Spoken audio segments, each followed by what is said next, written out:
মার ওয়াজ করাইব, নানুর ওয়াজ করাইব, আন্নিরে বুঝছু কি করব। স্বপ্ন ছিল মাকে পবিত্র হজ পালন করাবেন, মায়ের সব দুঃখ মোচন করবেন। কিন্তু ছেলে এত বড় স্বপ্ন দেখিয়ে আজ কোথায় যেন হারিয়ে গেল। ছেলেকে না পেয়ে ছেলের রেখে যাওয়া ব্যবহৃত জিনিসপত্রে ছেলের স্মৃতি খুঁজে বেড়াচ্ছেন এই অসহায় মা।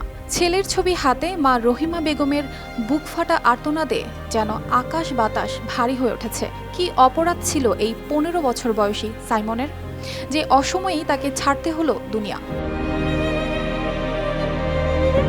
চট্টগ্রামের বদ্দারহাটের ছেলে সাইমন। তার বয়স যখন 3 বছর তখনই হারান বাবাকে। এরপর মাত্র 8 বছর বয়সে 30 টাকা বেতনে সন্দ্বীপে চায়ের দোকানে কাজ শুরু করেন সাইমন।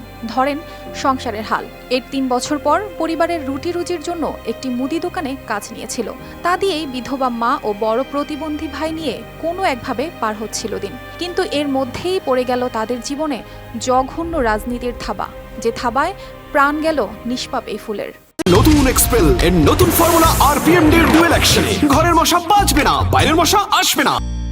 শাটার একটা তুলতেছে, মর্গের ফ্রিজের থেকে তুলতেছে, আমার বোনপুতকে দেখতেছি ফোর্স ম্যাডাম করেন না। আমার বোনপুত বৃহস্পতিবারের থেকে 3 দিনের ভিতরে আমার বোনপুতকে আমাদের গায়ে গার্জিয়ান ছাড়া কোনো কিছু ছাড়া ফোর্স ম্যাডাম করে ফেলছে। ছেলে সাইমনই ছিল রহিমার বেঁচে থাকার একমাত্র ভরসা। ছেলেকে হারিয়ে তার মা এখন পাগল প্রায়। বোনের বাসায় ছেলের স্বপ্নের কথা বলে বারবার কান্নায় ভেঙে পড়েন হতভাগী মা।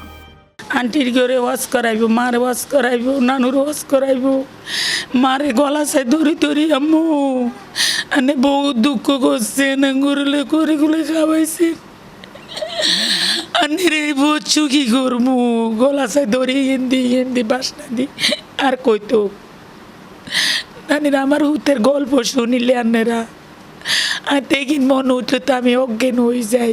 কাজ থেকে ফেরার পথেই গুলিবিদ্ধ হয়ে সাইমনের এমনভাবে চলে যাওয়া কোনোভাবেই মানতে পারছেন না স্থানীয় প্রতিনিধি সহ স্বজনরা।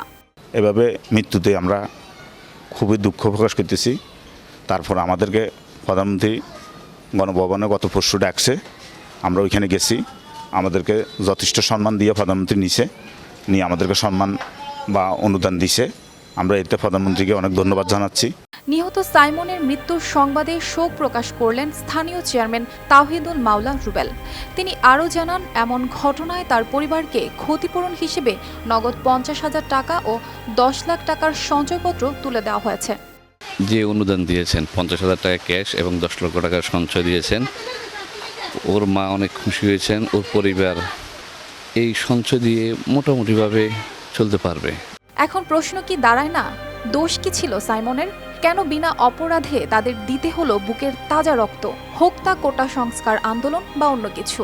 আর কোনো মায়ের বুক যেন এভাবে খালি না হয়, সেই সম্বলটুকু না হারায়, এমন প্রত্যাশা এলাকাবাসীর। News desk, RTV।